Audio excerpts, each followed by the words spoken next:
Hello everybody, this is Gareth Cahoon Speaks back here with another video. I'd like you to hit the subscribe bar, give me a thumbs up if you like the video, or hit the notification bell to be notified when I post my next post. Or otherwise you can donate to my ministry and the charities that I support at garethcahoon3 at gmail.com on PayPal. Or otherwise you can look me up on YouTube and scroll down to the very bottom to my created playlists where you can watch the videos that I watch on a daily basis. This one here is Trump ties United States and Saudi nuclear pact to the Abraham Accords, raising new questions.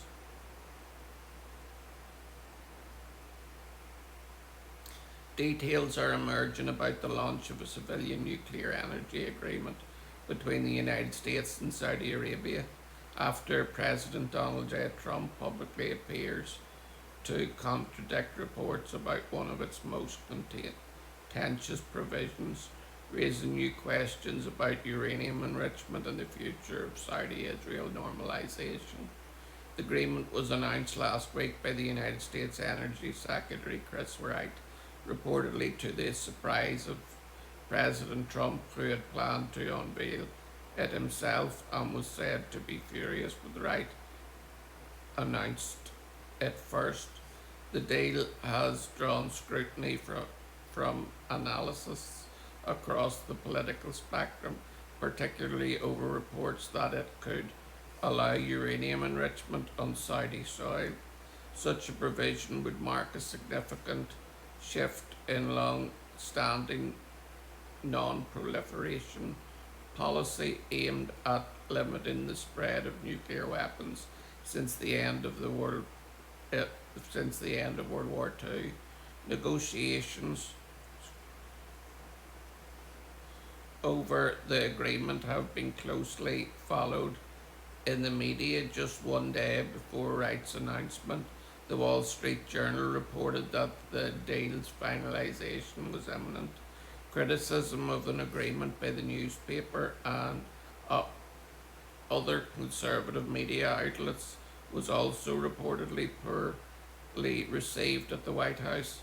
Minutes after Fox News aired a panel discussion raising questions about the agreement, Trump posted on Truth Social that the deal does not allow uranium enrichment on Saudi soil but pertains only to non-military use such as the ones that Iran and the United Arab Emirates land and others already have.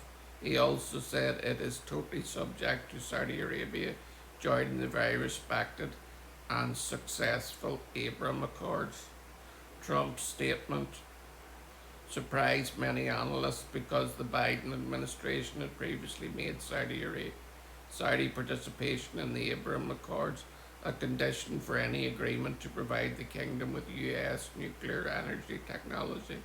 Many observers have believed Trump would not insist on maintaining that requirement.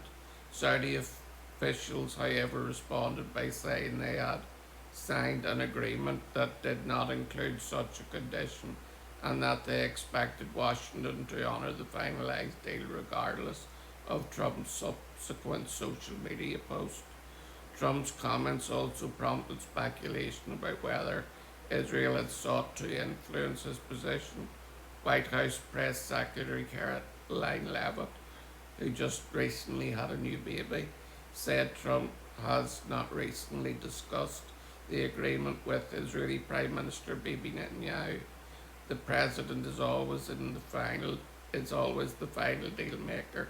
As you know, Leavitt said during the daily press briefing to reporters on Friday. She added that the Abraham Accords were something that he feels very strongly about and has spoken about in the past and will continue to uphold.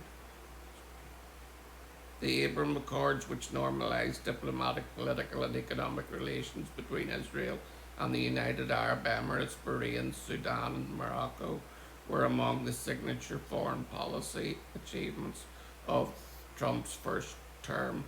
In the days leading up to Hamas' attack on Israel on October 7, 2023, there were indicators that Saudi Arabia and possibly Indonesia could also join the Accords.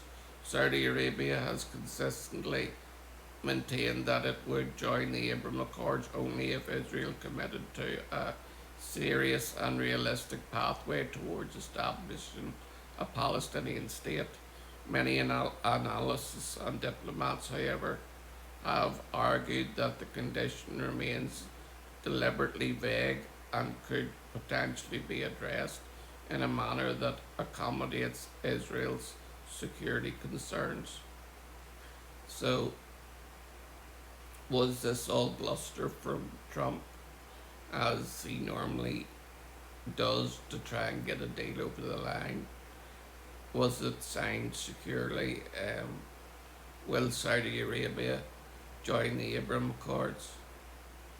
Well, there's only one man who knows, and it's not Donald Trump, but it is the Most High God and his preferential Son, Messiah Yeshua, who is Jesus the Lord.